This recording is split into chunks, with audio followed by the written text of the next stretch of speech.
Bonjour et bienvenue dans le podcast Solitaire mais solidaire.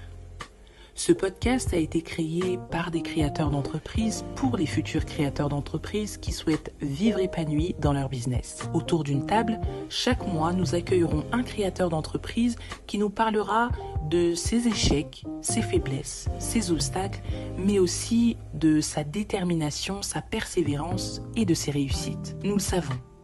Seul ou à plusieurs, chaque entrepreneur est en réalité une personne solitaire qui traverse un long trajet périlleux rempli d'embûches. D'autres y sortent intacts et d'autres font demi-tour. Aujourd'hui, peu importe où vous en êtes dans ce long voyage, nous vous donnerons quelques clés pour avancer chaque jour un peu plus vers votre ligne d'arrivée. Solitaire mais solidaire, un podcast généreux et promoteur de la solidarité dans l'entrepreneuriat. Bonjour à tous, j'espère que vous allez bien. On se retrouve aujourd'hui pour notre premier épisode sur le podcast Solitaire mais solidaire, un podcast qui a été créé pour les créateurs d'entreprises et par les créateurs d'entreprises. Aujourd'hui, nous allons parler de la peur de se lancer. On a l'habitude de parler de la précipitation lorsqu'un entrepreneur a un nouveau projet. Aujourd'hui, on a souhaité, Julien et moi, de vous donner quelques clés, quelques conseils pour ne plus avoir peur et de vous lancer librement.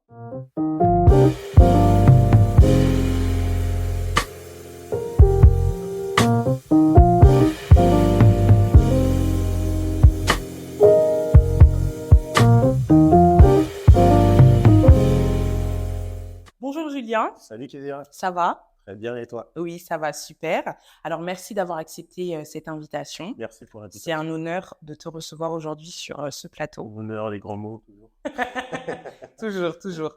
Alors aujourd'hui, on a une question d'un abonné qui nous a été posée pour qu'on puisse l'aider, du coup donner quelques clés. Et je sais que ça va aider pas mal de personnes qui nous suivent. Mais avant ça, est-ce que tu peux te présenter pour les personnes qui ne te connaissent pas? Alors moi, c'est Julien, j'ai 30 ans. Je travaille dans la communication. D'ailleurs, c'est grâce à ça qu'on s'est rencontrés. Je suis community manager et à côté, j'ai mon business de traiteur. Et c'est aussi pour ça que je suis ici. Je suis entrepreneur depuis maintenant 3-4 ans. J'ai plus trop la notion du temps, mais voilà. Ok, super. Du coup, comme Julien a pu le préciser, c'est vrai qu'on s'est connus grâce à l'entrepreneuriat, grâce à la communication, on va dire. Exactement. Et c'est justement pour ça que du coup, tu es tout à fait légitime aujourd'hui pour nous. Ouais. La légitimité, elle est là. Exactement. Donc, du coup, tu nous as dit que tu es entrepreneur. Est-ce que tu peux nous parler un peu de ton business, nous raconter comment est-ce que tu t'es lancé dans l'entrepreneuriat, nous dire si tu entreprends seul ou accompagné, un peu nous expliquer ce que tu fais. Alors, en fait, l'entrepreneuriat est venu à moi parce que, voilà, je travaille avec ma cousine qui est fan de cuisine, qui est passionnée. Sheila, Et qu'on salue, voilà, d'ailleurs. vite fait, hein. Mais- Et du coup, c'est elle qui avait ce besoin-là, cette envie de se lancer. Mhm. Et elle m'a associé au départ pour juste que je puisse l'aider au niveau de la communication. Mhm. Et au final, j'ai eu ce goût-là de me dire, voilà, on va faire ce truc-là ensemble. Et ça fait maintenant, voilà, 3-4 ans qu'on a commencé, qu'on se bat. Et au départ, j'ai pas forcément ressenti de peur. Je devance un peu ta question. Mhm. Parce que, peut-être parce qu'au départ, je ne le prenais pas comme mon projet. Ok. Oui. Étant donné que vous Voilà. étiez deux, c'est peut-être un peu plus compliqué. Et puis toi, tu as accompagné en fait Sheila au final. Au départ, c'était Tu ça. l'as rejoint dans son aventure. En fait. Exactement. C'est pas un truc qui avait mûri dans ma tête et j'appréhendais par rapport à ça. C'est venu à moi et après, de fil en aiguille, tu commences à t'intéresser. Tu vois un peu, tu te renseignes, tu fais des formations. On a été à la Chambre des métiers. Ok. On pourra peut-être en reparler après pour Mhm. tout ce qui est clé et tout ça. Mais voilà, par rapport à ce projet-là, j'ai pas forcément eu de peur. Mais je peux comprendre que ça puisse faire peur. Et d'une part, peut-être j'ai pas eu peur parce que je ne me suis pas dit que, en tout cas à ce moment-là, je me disais pas que j'ai envie d'en faire une activité principale. Mhm. Et c'est une des choses peut-être qui peut faire peur quand on veut se lancer dans l'entrepreneuriat. Justement, c'est super comme transition, enfin comme ouverture, parce que ça nous permet du coup de rebondir sur la deuxième question. Pour toi, quels sont en fait, quelles sont les réelles peurs qu'un entrepreneur ou qu'un futur entrepreneur ou futur créateur d'entreprise peut avoir quand il se lance? Moi, par exemple, à titre personnel, j'ai eu, on va dire, euh, j'ai eu peur de me lancer, pas parce que j'avais peur qu'on n'aime pas mon travail, j'avais peur de ne pas être connu ou la notoriété, la visibilité. C'était pas vraiment ça ma peur. Ma peur, c'était vraiment, étant donné que mon projet, c'est vraiment de vivre de ce que je fais. Du coup, j'avais peur de ne pas gagner d'argent, en fait, de ne pas vivre de mon business. Donc, moi, on va dire, ma principale peur, vraiment, c'était ça. C'est pour ça que j'ai mis du temps à me lancer. Mais toi, aujourd'hui, quelles sont les autres peurs que tu peux citer? Bah, tu as la peur de ne pas trouver des clients. En fait, cette peur de ne pas gagner de l'argent, elle est accompagnée de beaucoup d'autres peurs, en fait. C'est vrai. Donc, la peur de ne pas trouver des clients, la peur de ne pas fidéliser ses clients, la peur de ne pas avoir le bon produit ou de ne pas avoir le bon business, la peur de... Voilà. Il y a aussi la peur bon, moi c'était pas, ça faisait pas partie d'une de mes peurs, mais j'en ai parlé, c'est vraiment genre la peur de ne pas avoir de notoriété, en fait. Au final, tu n'es pas connu. Après, c'est ce qui va engendrer, en fait, au final, le fait que tu ne vives pas de ton business. Bien sûr, Il y a des personnes, je pense, qui aujourd'hui n'osent pas se lancer parce qu'elles ont peur, du coup, de ne pas être assez accompagnées, assez soutenues. Ça va être justement l'un des sujets d'un prochain podcast, d'un prochain épisode. Mais du coup, je pense qu'il y a plein de causes qui font que, en fait, on se renferme dans quelque chose qui va nous, au final, comment je peux dire ça, qui va nous enfermer et nous freiner, en fait, sur le lancement de notre projet. C'est vrai que quand on commence un projet, on a souvent tendance à penser à ce qui ne va pas marcher. Oui, c'est vrai. Et c'est quand on reste focalisé sur ça. Et en fait, comme on dit, le mindset, comme c'est le terme à la mode en ce moment, ça t'ouvre des portes, ça déplace des montagnes, si on peut dire ça. Plus tu es positif, plus en fait, ce que tu vas générer, ce que tu vas faire, tu vas générer de la positivité autour de toi. Mais c'est vrai qu'au départ, tu es là, il n'y a rien, tu as juste ton projet peut-être sur le papier, et tu essayes de te projeter justement, et tu te dis, ouais, ok, ça, mais en fait, il faudrait se dire, mais je suis capable de faire ça. Exactement. Et justement, les clés aujourd'hui qui peuvent nous permettre on va dire, de contrebalancer ça, comme tu as dit déjà, comme première clé, ça va vraiment être le fait de penser positif. Penser positif. Je connais un proverbe qui dit, bon, pour les connaisseurs, ils vont avoir la référence, mais je connais un proverbe qui dit que tout ce que vous craignez, c'est ce qui vous arrive. Donc, du coup, comme tu as dit, le fait de rester focalisé sur le négatif, en fait, tu ne vois plus ce dont tu es capable, en fait. Ça. Et en réalité, j'espère, en tout cas pour ceux qui nous écoutent ou pour ceux qui nous regardent, que quand vous décidez de vous lancer, vous avez des compétences et vous avez des connaissances. Donc, du coup, au lieu de vous focaliser sur ce que vous avez, vous vous focalisez sur quelque chose sur l'hypothétique, finalement. Exactement. Et on banalise finalement ce qu'on a, ce qui est notre expertise, parce que quand on se lance dans un projet, c'est qu'on se sent capable d'apporter une plus-value, de répondre à un besoin ou quoi qu'est-ce. Et justement, c'est est-ce qu'une personne peut se prétendre entrepreneur, enfin peut se lancer en tout cas dans un domaine qu'il ne connaît pas du tout en fait? Aujourd'hui, en fait, on a toutes les connaissances à notre portée. On a les moyens de faire toutes les formations possibles et imaginables avec le CPF. Donc, voilà, donc en fait, si tu as une passion, au final, tu peux, entre guillemets, amener une expertise autour de cette passion-là, avec des formations. Et aujourd'hui, même sur YouTube, par exemple, quelqu'un qui est fan de vidéos, moi, je vois les petits d'aujourd'hui, ils font des montages de malades juste parce qu'ils passent des heures sur YouTube. Ils ne se lavent pas, mais au moins, ils savent faire des montages. C'est ça, ils sont trop passionnés. Voilà. Et donc aujourd'hui, on a la possibilité de faire à peu près ce qu'on veut. Et voilà, il ne faudrait pas se restreindre parce qu'on se dit peut-être à l'instant T, on n'a pas les compétences. On peut les acquérir. Ce que tu ne peux pas acquérir, c'est la motivation. Mais les compétences, tu peux les effectivement, et ça peut être aussi une deuxième clé. La première clé, on a parlé de rester focus sur le positif. Et la deuxième clé, justement, c'est la formation et l'information. Exactement. Et je pense que c'est deux points qui sont super, super importants. Se former. Pour moi, on ne peut pas se prétendre entrepreneur en se levant pardon, un bon matin. Et voilà, j'aime bien la photo, donc je vais commencer voilà, à proposer des services. Pour moi, c'est important de se former et en fait, même pour vos clients, ils vous feront beaucoup plus confiance quand ils verront que derrière, la personne, elle a soit des diplômes, elle a reçu une qualification, enfin, elle connaît son travail. Voilà. Aujourd'hui, avoir une formation, ça légitime même votre discours Bien auprès d'un sûr. client, auprès d'un prospect. Et je trouve que c'est super important de se former, en fait. Ouais. Et ça te met en confiance finalement parce que tu sais ce que tu es en train d'apporter. Exactement. Du coup, même quand ces pensées de oui, mais est-ce que je vais vraiment réussir, etc., justement, tu sais que j'ai toutes les clés, j'ai les compétences, j'ai les connaissances, donc je peux y arriver. Donc, on a parlé aussi de l'information, du coup, Oui. deux mots qui se ressemblent, pardon.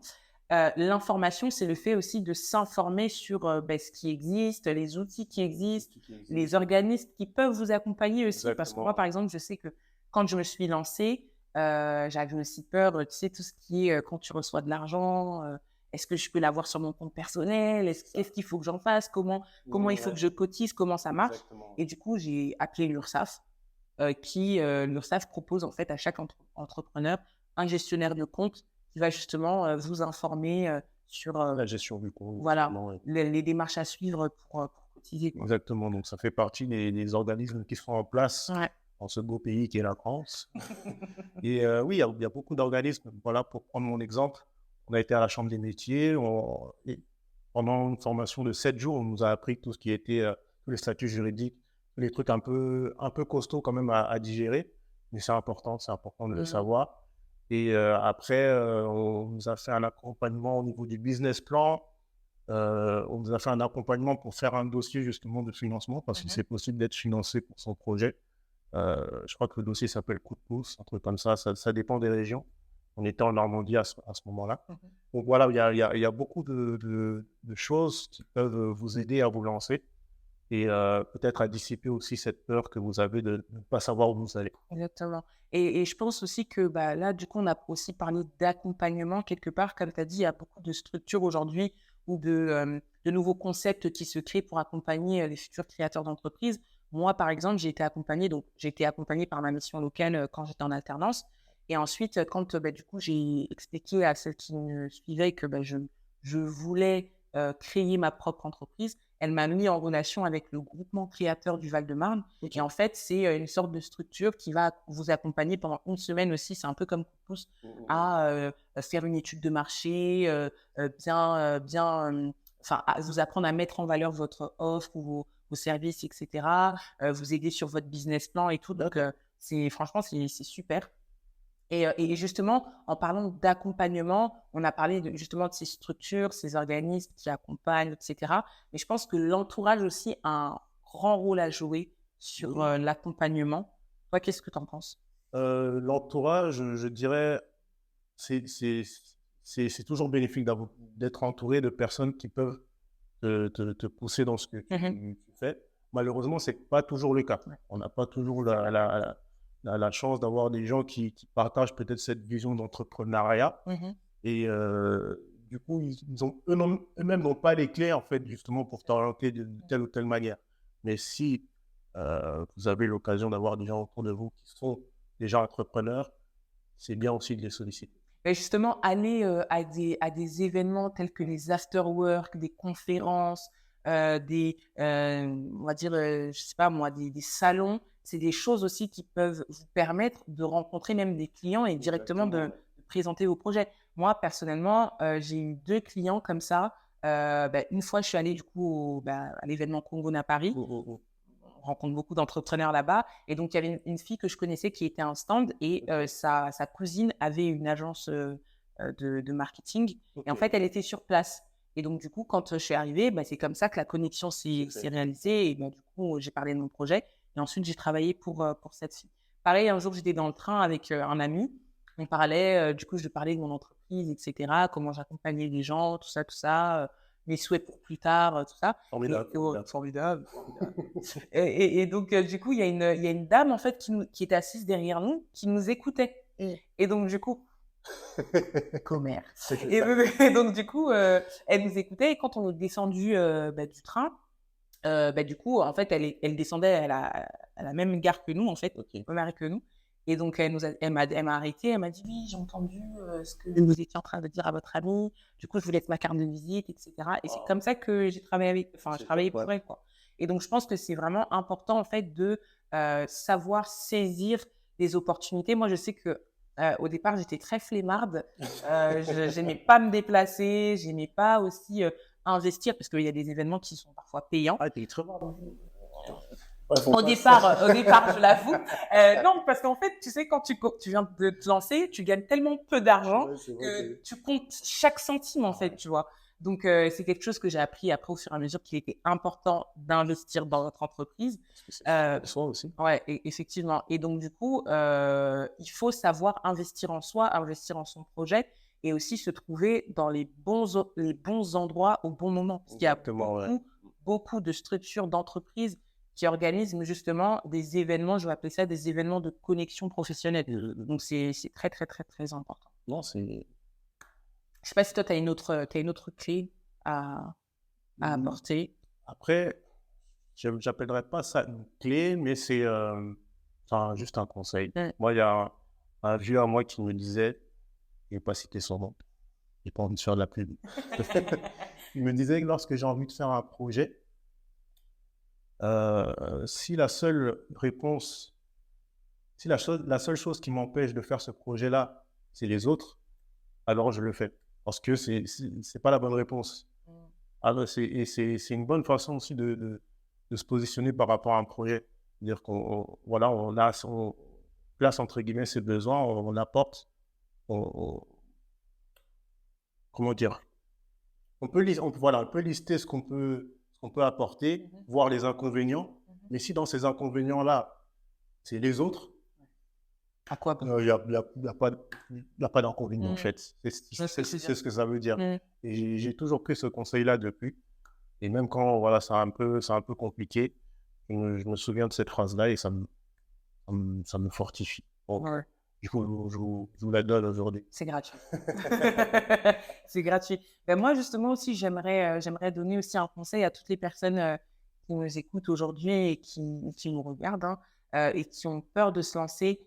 En fait, j'ai envie de dire, en réalité, le seul obstacle qu'il y a sur votre chemin entre vous, vous d'aujourd'hui et vous de demain, c'est vous. Parce qu'en réalité, tu as parlé de cet obstacle qui est aussi les autres, mais je pense qu'il est important de pointiller sur les personnes en fait qui sont leurs propres obstacles. Et en fait, j'ai envie de dire qui ne tente rien n'a rien en fait. Donc tentez. On a essayé de vous donner certaines clés qui étaient, on va dire, qui sont palpables. Informez-vous, formez-vous, investissez en vous, investissez en votre projet. Ne faites pas comme moi au départ. Et donc, c'est le seul moyen qui vous permettra de savoir, en fait, au final, si vous étiez trompé, en fait, dès le départ. Ouais. Moi, personnellement, je me dis, il ne faut pas avoir peur de se tromper. Faut pas avoir peur de l'échec. Parce que ceux qui ne se trompent pas, c'est ceux qui ne font rien. Exactement. Évidemment, donc si tu ne fais rien, pour te tromper, ça va être compliqué. Ça va être catastrophique. Donc, Ça va être faut compliqué, en effet. vraiment pas avoir peur de ça. Peut-être là, le premier projet ne va pas marcher, le deuxième, troisième, quatrième. Bon, ce serait bien que ça marche avant. Bien sûr. Mais voilà, pour dire que voilà, c'est l'entrepreneuriat, c'est pas quelque chose de toujours comme ça. Des fois, c'est voilà. Et il faut pas avoir peur de ça. En effet, voilà. Donc là, on arrive à la fin de notre épisode. Franchement, ce fut un plaisir de te recevoir. Toujours un plaisir. On a un autre épisode qui va sortir très rapidement. Tu spoil, hein? Bon, c'est pas grave. C'est pour donner un petit avant-goût, comme quoi il faut vraiment écouter et être attentif sur, en fait, au final, tous les conseils qu'on peut donner, parce que solitaire mais solidaire, c'est vraiment le fait de, en fait, au final, on est capable de ressentir ce que les personnes qui nous écoutent ou qui nous regardent, voilà, on sait ce qu'ils ressentent. Donc, c'est important pour nous d'apporter les bonnes clés, des clés qui ne sont pas seulement, oui, faites-vous confiance, etc. Voilà. C'est vraiment des clés qui sont palpables, comme j'ai dit tout à l'heure. Donc, comme Julien et moi, on a pu vous le dire, il faut vraiment vous accrocher en fait à votre vision, vous accrocher en fait à votre rêve, vous accrocher à ce projet-là que vous avez, parce qu'à part vous, personne ne pourra le défendre. Exactement. Donc, soyez vous, soyez courageux. À très bientôt.